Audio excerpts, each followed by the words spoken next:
What advice would you give 25-year-old Tim Hewitt to help you lead a better quality life? Work to live, not live to work. People often say to me that culture is what people do when no one else is looking. Leaders are not quite on the pedestal, but people are looking at you. What are the personal qualities or behaviours that you think are most critical for effective leadership? Authenticity is very important. What happens if your authentic self is not very likeable?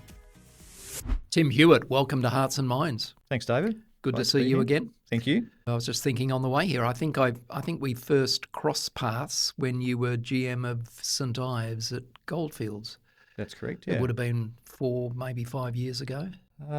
Probably a little bit, probably about 8 years ago Was now. it? Yeah, time flies. Yeah. And you're about 1 year into your current role, aren't you, at Ramelius as COO? Just ticked over, yeah. Wow. It's gone quickly. Hasn't the company grown since you joined? I mean, not least of because of the acquisition of Spartan, of course. Yeah, I think good fortune or good timing, but we're on a good trajectory. Enjoying it. And heading towards 500,000 ounces, I understand that's what you're telling the market by about 2030. Correct, yeah. I think we've got a pretty solid plan there. Need to do a few projects. Yeah.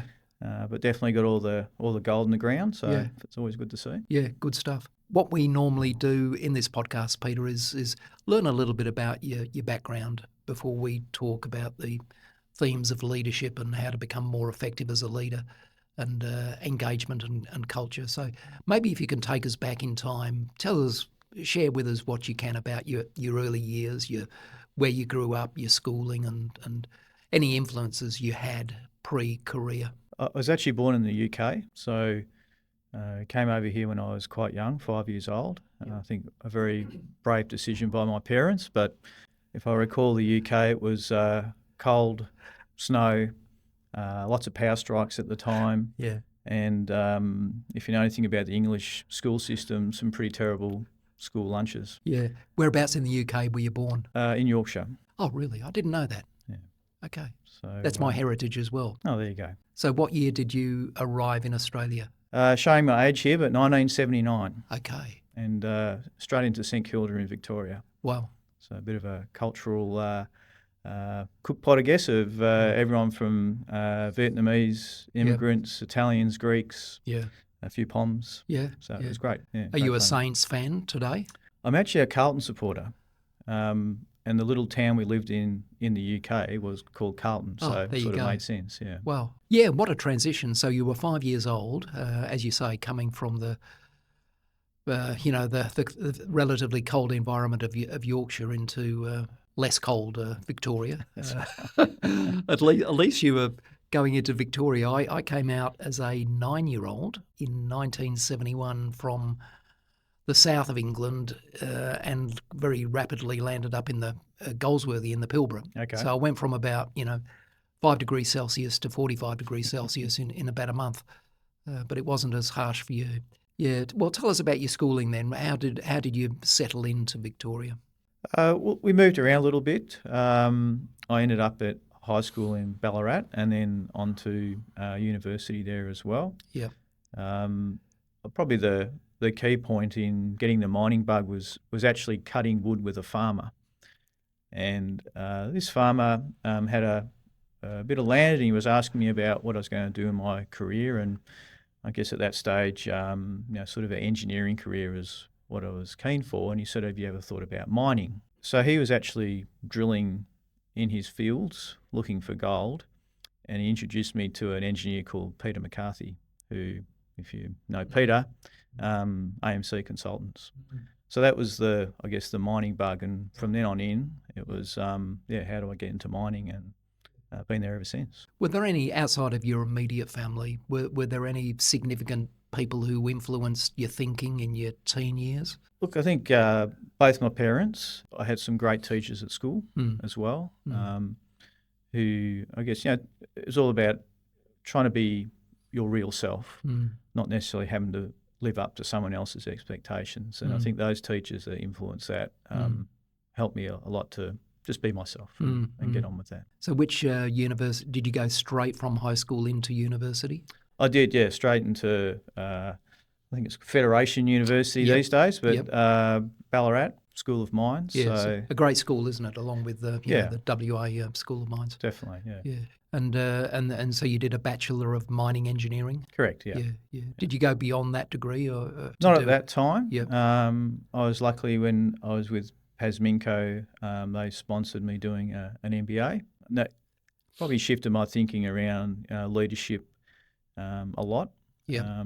So that was quite encouraging. Yeah. Right. Yes, a very good combination. Tell us something that not many people know about you outside of your family. Probably the one thing is I'm actually a bit of a petrol head. Probably doesn't look at it, but anything with V and 8 in it, I'm usually pretty excited about. Cool.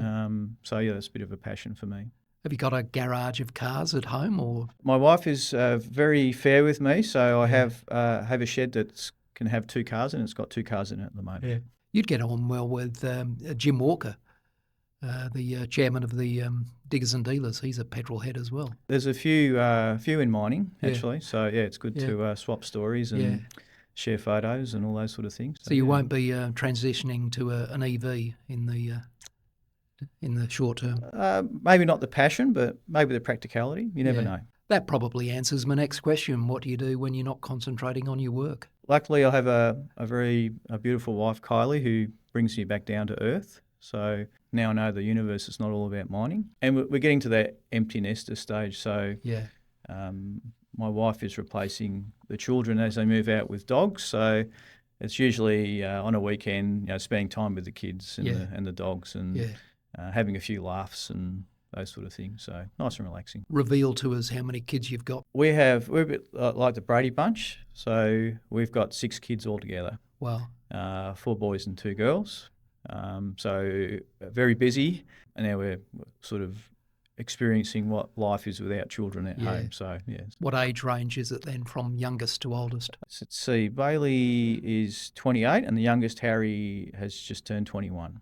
So not a huge range, And he's still at home? Yes, we have one or two calling in from time to time, as they do. I've only got 2, 28 and 25, and the 25-year-old is still with us. So it's difficult for them to move out, isn't it, with the cost of it is. housing? Yeah. Thanks for sharing that, Tim. This podcast is largely, as you know, about leadership. We're of the view that leadership really is a set of learned behaviours and skills, and most people can develop their personal mindset and skill set to become more effective leaders. Leadership really is a responsibility that hinges almost entirely on character. You've got to make a deliberate choice and be willing to serve other people and put your own ego and your own interest to one side while you help develop other people. So in your experience, what are the personal qualities or behaviours that you think are most critical for effective leadership? I think, again, just authenticity is very important. I think Australian miners are very good at seeing through people. So you just need to be yourself. Try to be a good listener. Yes. Sometimes hard. Very important. And consistency. So again, I think people, I guess it's sort of the fair but firm attitude at the end of the day. And I think showing some genuine care for people is very important as well. I'm pleased that you raised listening. Most of my guests do. And I think listening listening well is not an easy thing to do. I get the impression that a lot of people listen with the intent of coming up with their next question, or they listen with the intent of trying to win a debate or a conversation. They don't listen with a genuine interest and care for the point of view of another person. And I think that is such a critical skill for anybody, but particularly, if you're in a leadership type of role. You mentioned authenticity. What happens, Tim, if your authentic self is not very likable? What if you are not very attractive to others and you're in a leadership role? How do you go about overcoming that challenge? Excellent question. Again, I think it's getting people to understand where you're coming from and I guess, explaining yourself, maybe some context and some clarity. I'm naturally a very introverted person, so it's probably showing some emotions that I normally wouldn't. Yeah. If that's the feeling I'm getting from the meeting or the crowd or whoever it is that I'm talking to. So I think that sort of self-awareness of how you're being received is pretty important as well. Yeah. EQ is so important, isn't it? And self-awareness is a big part of that. I'm an introvert as well, and many of my guests are, almost counterintuitively, because, they've risen the ranks to be in a fairly high-profile position within their companies. So I think the ability to regulate your emotions and in situations where you might feel a little bit drained of energy because of the attention and the scrutiny that you're subjected to, it's just a matter of taking time out and just to some extent role-playing as well, have the courage to be able to project a particular role where the situation requires it. Role modelling is so important as well, isn't it? Yes. Modelling the behaviours that you wish other people to replicate. I was reading a book fairly recently. It was a military book, and I learned the story of the Spartan warriors who understood that their military strength came not from the sharpness of their spears, but from their willingness to take a risk and put themselves at risk by protecting their fellow soldiers with their shields. That was the phrase in the book, and I thought that was so telling and so important that you're prepared to sacrifice something of your own safety, emotional safety, to be able to protect and develop other people. Do you have any reflections on that? I think it's, as you say, from an introvert, leadership is something you could shy away from quite a bit. But I actually think introverts make very good leaders. They're probably a little bit hard on themselves, and I think they understand that collaboration or that teamwork where sometimes you have to show that bit of vulnerability or, I guess, ask the question that might be on some people's lips to some pretty important people in a room can help with that, develop that. That's a very good point. And vulnerability is another quality that a lot of people raise in respect of leadership. Vulnerability, showing your vulnerability, is really laying bare your soul, and I think that invites respect and trust from other people, because you're not pretending that you've got all the answers. Leadership is not about that. It's about harnessing the talents and the resources and capabilities of the people around you, and pitching a hopeful vision of where you can go together. So I think vulnerability is a really good quality of leadership. Related to that is humility.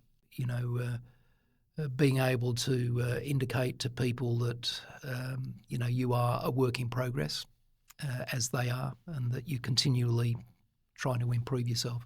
So lots of good qualities there. Resilience. What about resilience, Tim? Is that something that you think is important for leadership? 100%. Yeah, it's. I think as we were talking before the interview, everyone's busy. Yeah. There's lots going on. Doesn't matter what company I've worked for. It's always been like that. I think recognising that, okay, you need to have that little bit of time out or that little bit of thinking time.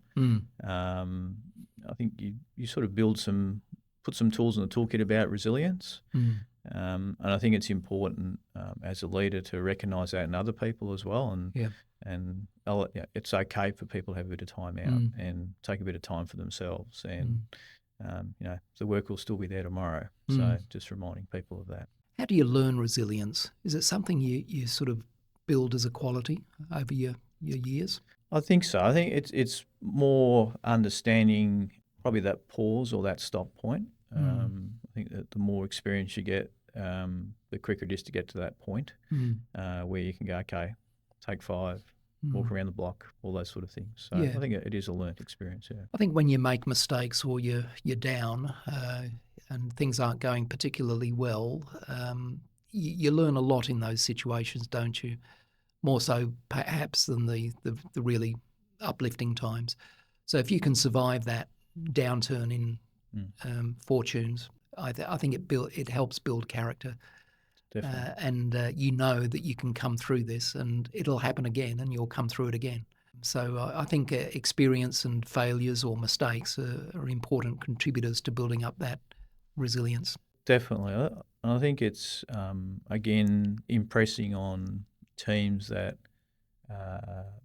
it's okay to make a mistake and have that discussion. Yeah. I think there is a fear of failure out there in society at the moment, especially probably in the younger generation.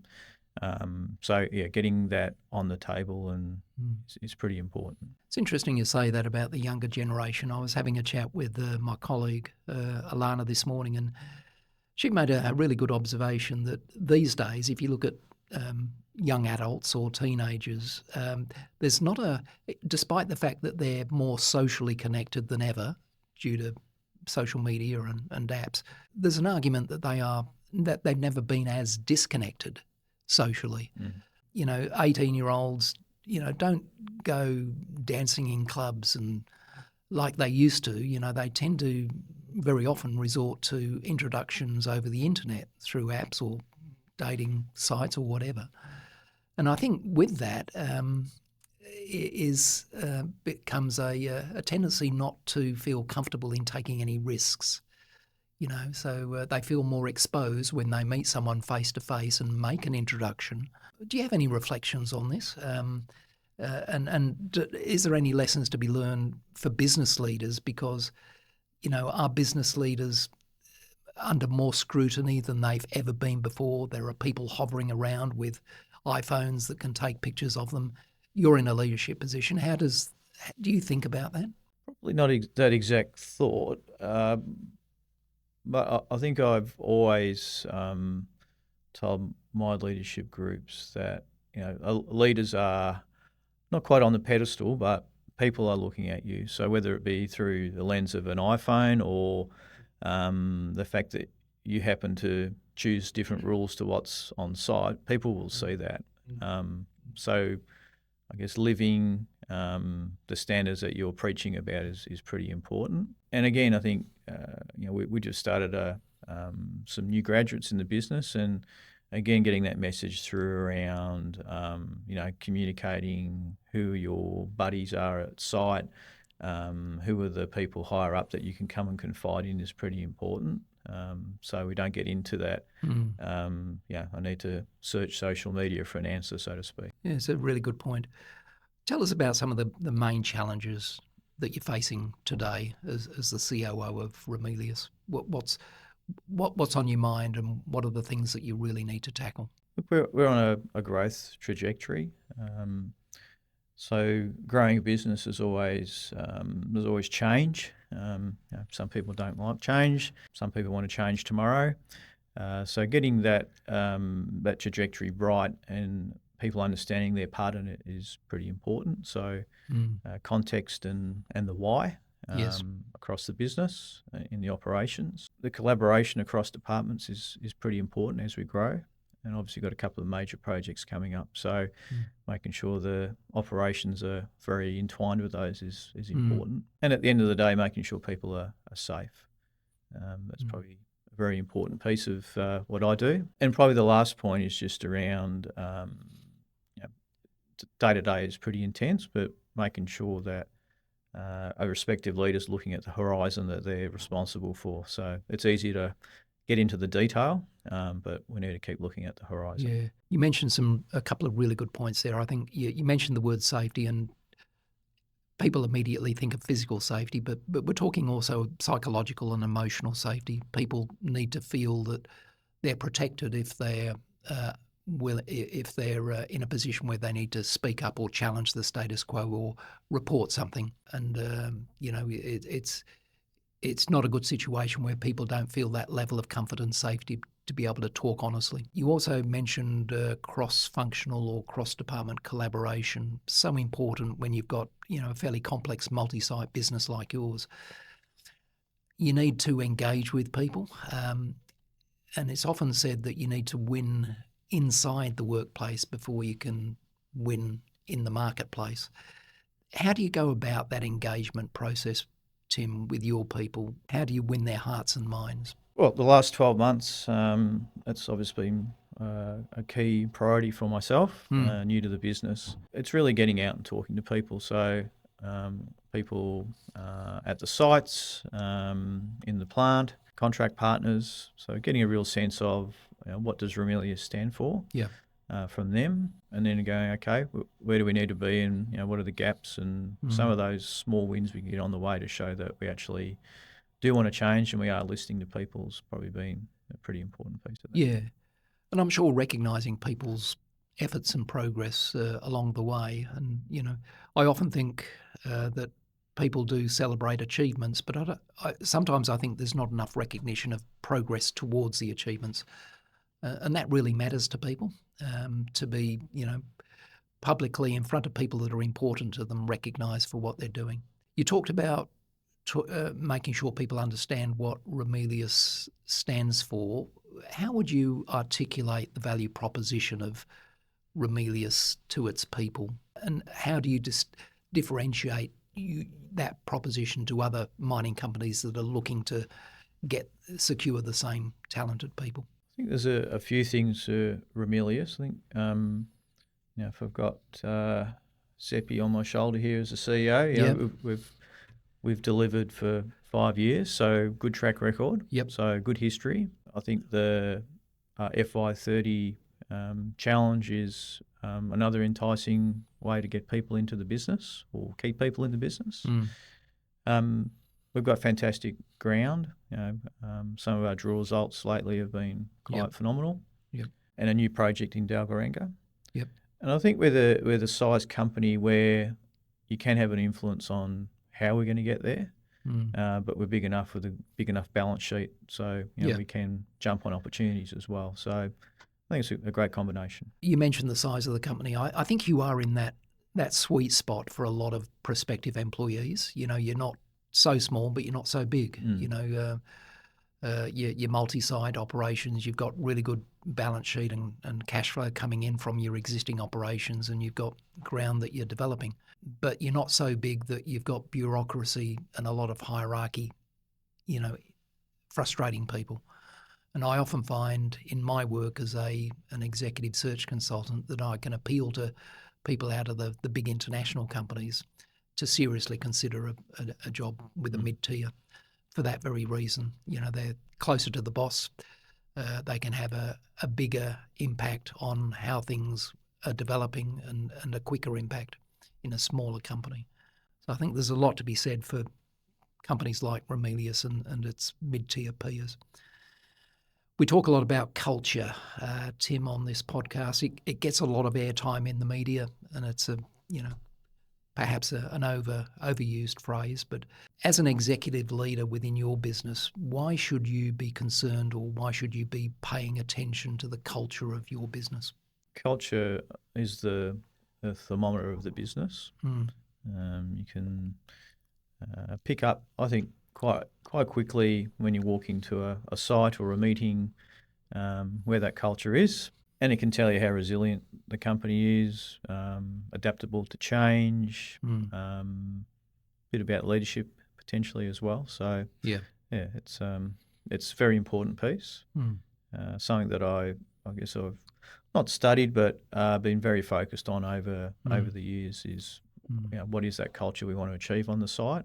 What are the behaviours we want to exhibit, and how do we get people to follow in those footsteps? I think it reflects the collective personality of the group, doesn't it? And people often say to me that culture is what people do when no one else is looking. And again, as a recruiter, it's very clear to me that it is right at the top of the agenda of candidates who are investigating a new opportunity. Sure, they want to know about the quality of the assets and the quality of the leadership team, but they need to try and get an understanding of, the culture of the business. And that impacts so many important metrics like, staff turnover and safety and productivity and innovation and ultimately profitability. If you can get the culture right where people are engaged, they feel safe, then you're well on the way to developing a really successful business. And I don't think it takes very long in smaller companies to change the culture with more agile, smaller businesses. My view is that by leaders demonstrating and role modelling the right behaviours, they can fairly rapidly influence how other people think and how they behave as well. So it doesn't necessarily take a long time, to develop a culture. But, I think so much of it is to do with role modelling. It really is like parenting. You've just got to walk the talk and show people how you expect them to behave. Ramelius, as we've discussed, has grown over time through acquiring other mining businesses.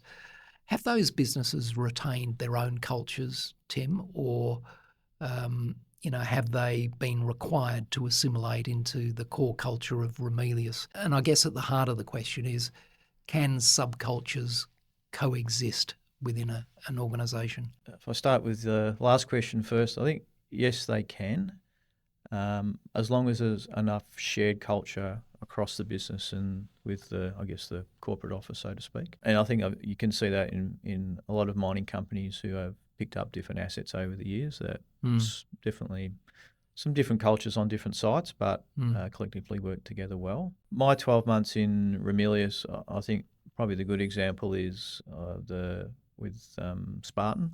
Yeah. And I think that's brought to us not quite a pivot, but definitely a different view on exploration, and that's enhanced our DNA, so to speak. Yeah, good point. So that's probably a good example. But overall, I think we're still that small enough company where a lot of the cultures across sites and different departments are shared. That's a really good point. I think you can have pockets of different cultures, provided that there is a core shared set of values across those different sites and different cultures. As long as people embrace what's really important to wear the brand of Ramelius, whether they're on one site or another, it doesn't really matter. But as long as we're all on the same page in terms of what really is core to our being. Agree, yeah. Let's talk about some industry opportunities and challenges.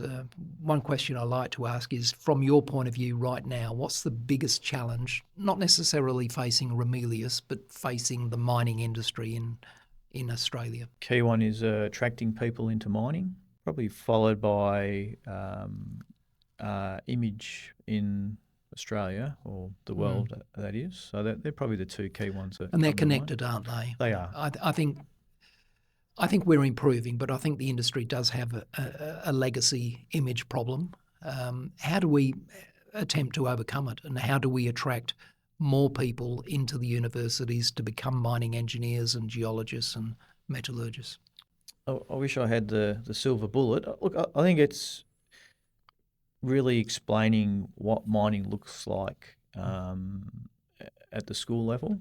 I think some of the mining groups that get out into the schools and show what it can be, and that there is a reasonable lifestyle. And I think the other one is there's a whole wide varying careers in mining. It's not just being underground miner or driving a truck. And I think increasingly that's the case, isn't it? With the introduction of more and more AI technologies. Yeah, yeah. So I think that broader. I can remember we had a school group up at St Ives actually, and we showcased not just the mining 101, but all the other support services. And I think that was quite a bit of a light bulb moment for some of the students there. There's other avenues to get into mining as well. I'd imagine most of those kids had not been on a mine site before or seen a processing plant. How did they react? You were there at the time, presumably watching them. Usually they're blown away. I guess the vastness or the size of the mining equipment and the holes in the ground, all those sort of things. Yeah. The whole process of pouring a gold bar, all the things that have to happen, I think. You could see a lot of them were quite intrigued with the process. So, we're getting a few hooks into them already, which is good. Yeah. And you've got to start early, don't you? I agree. Yeah. It is a marketing and an educational challenge. I think we, as you said, we have to explain to people why mining and processing minerals is important for the world. And, we need to get them to understand also that the vast majority of mining companies do it very, very responsibly. with respect for the environment and respect for social groups, Indigenous tradition and culture and so on. Yes, we've got some bad actors from time to time that make mistakes, and that's what attracts a lot of attention. But it is an education and a marketing challenge that we're facing.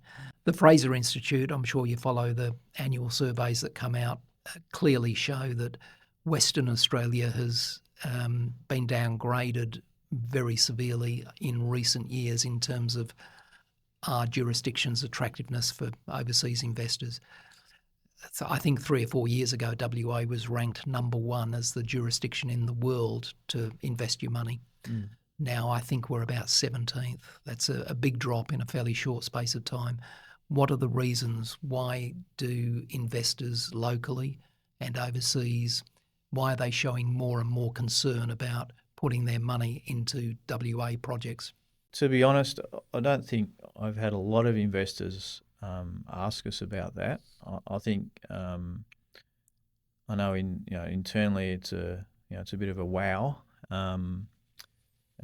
It's okay.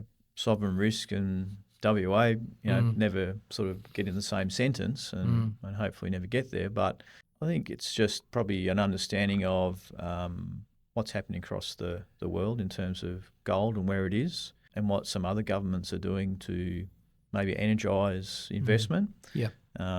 Whereas we may have been resting on our laurels a little bit. And I'd imagine also that it's got something to do with the duplication of bureaucracy at the various levels of government in Australia. It's often frustrating for companies developing projects to have to deal with both state and federal regulatory bodies to try and get approvals. They're relatively slow, I understand, compared to many other jurisdictions. So I think the combination of both red tape and green tape to some extent is frustrating to a lot of people. Some of the other challenges that people raise, Tim, are the cost of energy and the cost of labour. Now, we are a first world country. We're never going to be paying third world labour rates to people. So we're pretty much stuck with quite an expensive labour force. But the cost of energy and the availability of electricity is an issue for many mining companies. Do you have any reflections on those things? I think in general, investment in infrastructure would be good to see, especially in the regional areas.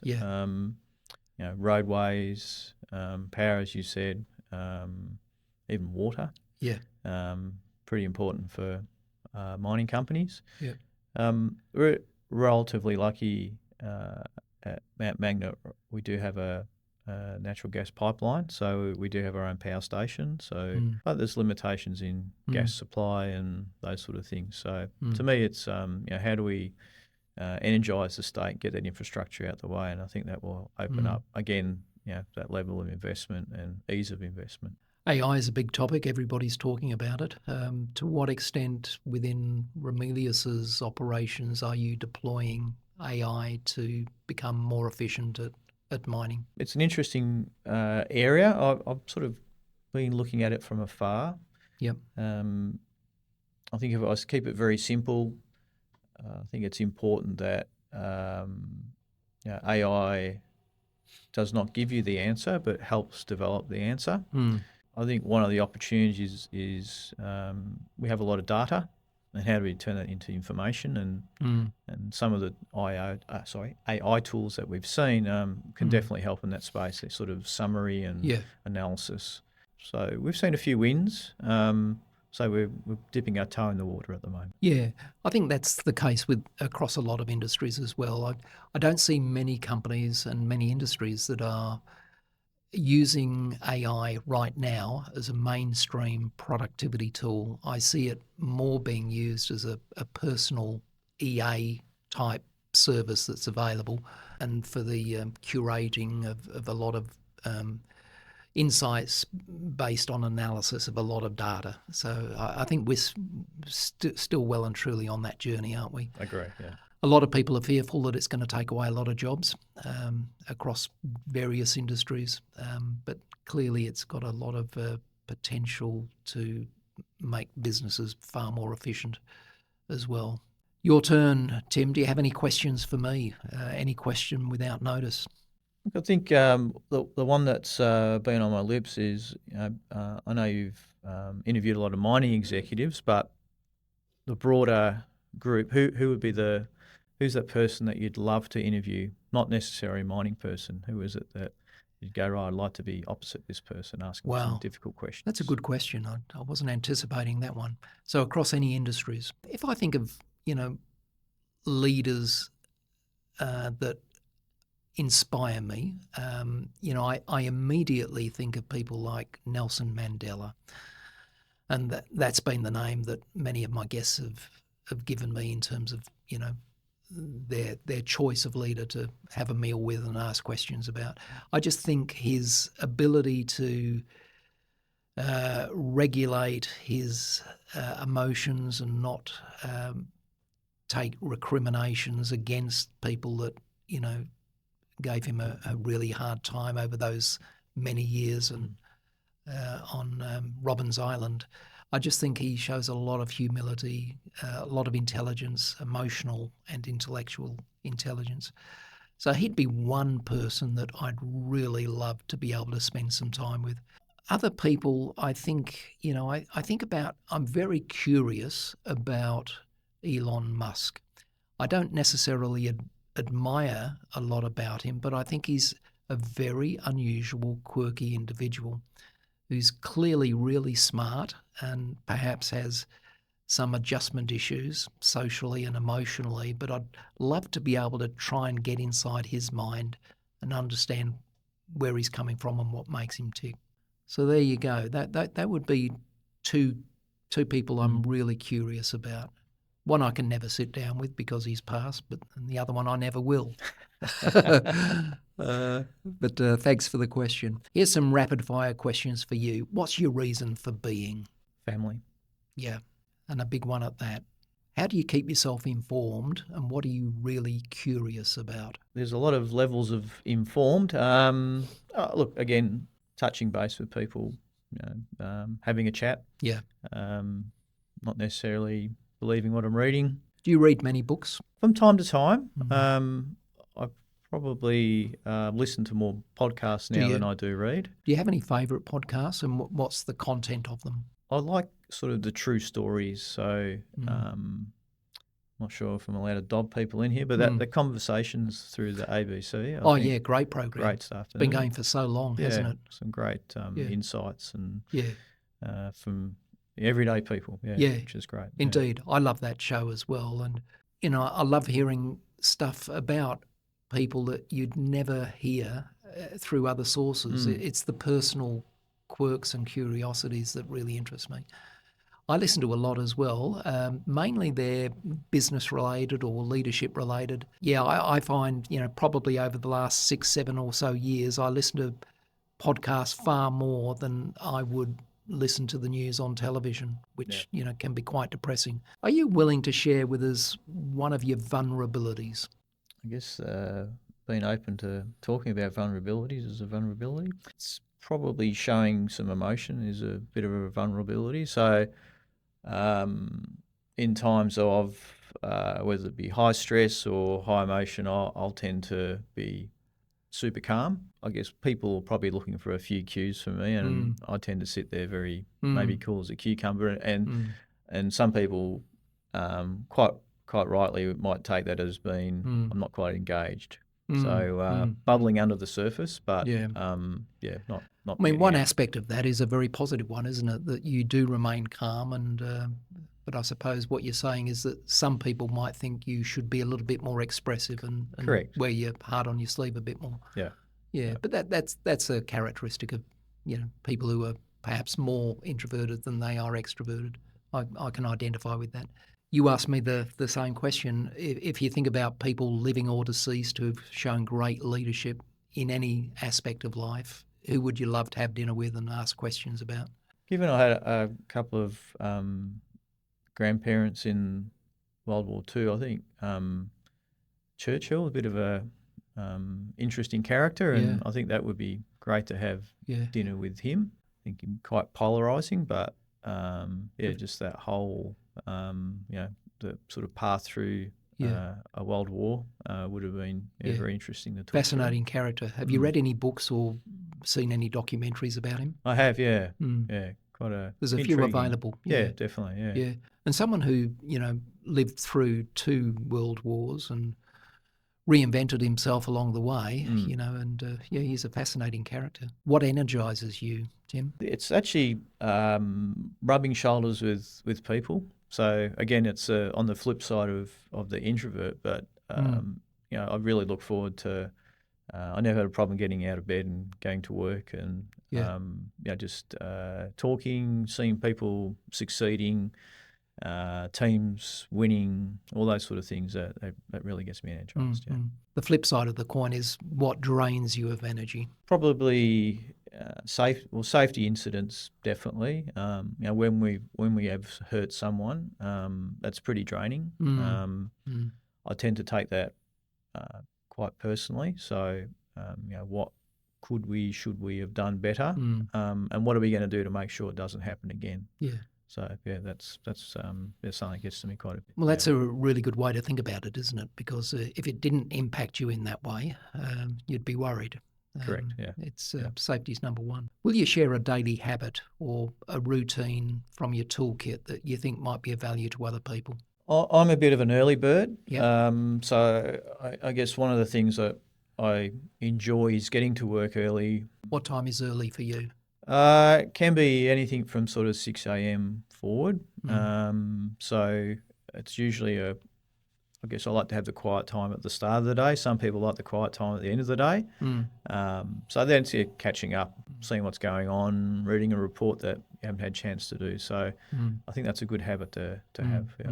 Does Mark Zepner still ride his bicycle to work? I've not seen Mark in Lycra. I have. It's not a pretty sight. Okay. Maybe he did when we were over in East Perth, but since in the CBD, no, I have not seen that. Now you mention it, it was in East Perth. Okay. At that cafe across the road. Right. Yes, that gotcha. I saw that vision. Burned into your brain. It'll be there. Final question. What advice would you give 25-year-old Tim Hewitt to help you lead a better quality life? Gee whiz. Work to live, not live to work. Yeah. That's probably a little bit of my early career was maybe overly focused on work. Yeah, it's good sentiment. Tim, it's been interesting to learn a bit more about you, certainly in terms of the personal aspects of who you are. Thanks very much for being our guest on Hearts and Minds. Thanks, David. It's been great fun. Thank you. And thanks also to Louis on the production desk here at Podwave Studios. And thanks to everybody for listening, for my colleagues Carol and Alana, who helped make this episode possible. Thanks very much, and we'll see you next time. Thanks for tuning in to Hearts and Minds. If you enjoyed this episode, please take a moment to leave us a rating or share it with a friend. And don't forget to follow us and connect on social media for updates on all of our upcoming guests. I'm Alana Bray-White, and I look forward to you joining us for our next episode.